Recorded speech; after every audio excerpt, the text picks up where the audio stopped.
Coming up right now on Lifestyle Magazine, Dr. John McDougall and the connection between diet and autism. Here are your hosts, Mike and Gail Tucker. Thank you so much. Thank you. How are you doing, John? It's good really to have you here, as always. Our good friend Dr. John McDougall is back with us today, and he's going to talk to us about the connection between diet and mental health. So is there really a connection? You know, people wouldn't think so. No. It's not very often discussed. I mean, they would think about things like maybe caffeine and how Right. it affects their mind. And of course, that's why people consume caffeine, is because it's one of the last legal drugs. And well-loved as And well. well-loved, yes. And also they get the connection with alcohol. But the food is, I mean, in the number of people's lives and the just the sheer bulk of what you eat compared to, say, caffeine or alcohol, the food is huge.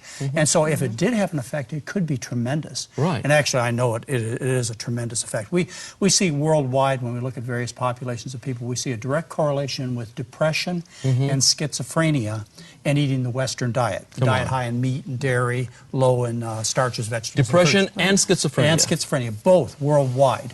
And there's been research done for over 50 years on the connection between what we eat and depression, for example. Let me just give you a little background on how that works. There are what we call neurotransmitters, chemicals in the brain. Right. And the proportions, the amount of these neurotransmitters depends upon what you eat.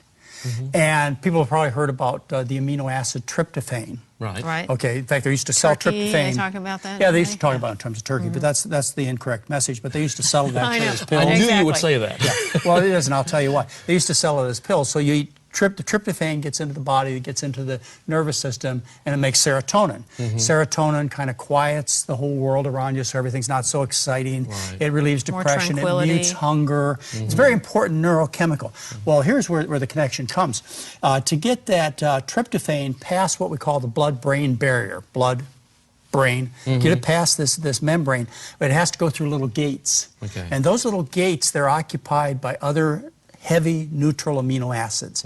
Okay, so tryptophan has to get in the gate to get through into the nervous system. Well, if you eat animal foods, I'm talking about beef, chicken, fish, dairy products, they occupy all the little gates. And now your tryptophan can't get through, and now you can't make the serotonin. As a result, you get depressed. So the components of the food make a huge difference in just the the basics. But there's another mechanism here too. It has to do with schizophrenia and autism. And it's a kind of an allergic phenomenon, or people have described it as almost a psychedelic type of reaction. You know, when people take magic mushrooms and LSD and things like that, they know these chemicals get into the brain and they stimulate things, and they cause people to have really change perceptions, really bizarre thinking. Well, the food proteins do that too. Okay, particularly food proteins, the ones that have been identified are those in milk. We're talking about cheese, and also in a group of plant foods that we identify as gluten, as high in gluten, which is an amino acid high in gluten, and those would be wheat, barley, and rye. So what happens is the gluten protein from the wheat, barley, and rye, and/or the casein protein from milk gets into the nervous system and it acts like a drug. It acts like LSD, or So I drink milk and I hallucinate. Well, some people do. You see, Seriously. Seriously, you do? No. I mean, I'm saying seriously, that's a question. Seriously, some people do, and it may not be, the wild, bizarre hallucinations that we, typically think about these powerful psychedelic drugs, but a subtle distortion of the environment, so much so that it's not subtle to those around you and for you dealing with the world. But you get this distortion because of these neuroactive peptides. That means neurologically active proteins that are found in wheat and also dairy foods. And it may not happen to you, Gail, or to Mike, or to myself, but there are some sensitive people, and maybe those people are sensitive because their gut opens up and allows these proteins to easily get into the bloodstream. Or maybe something else about them is going on that we haven't identified yet. But for whatever reason, these people suffer terribly from eating certain kinds of foods. And the nice thing is people have discovered this.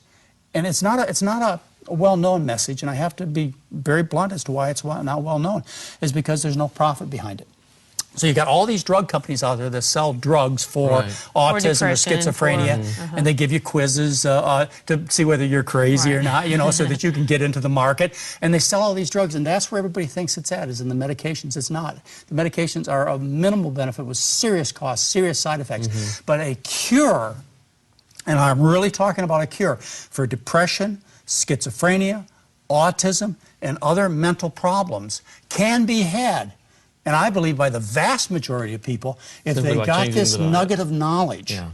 And so, you know, they don't eat the animal foods and they don't eat the gluten-containing foods. They eat a diet of potatoes and rice. Absolutely fascinating. And we're going to have more. We're going to be right back.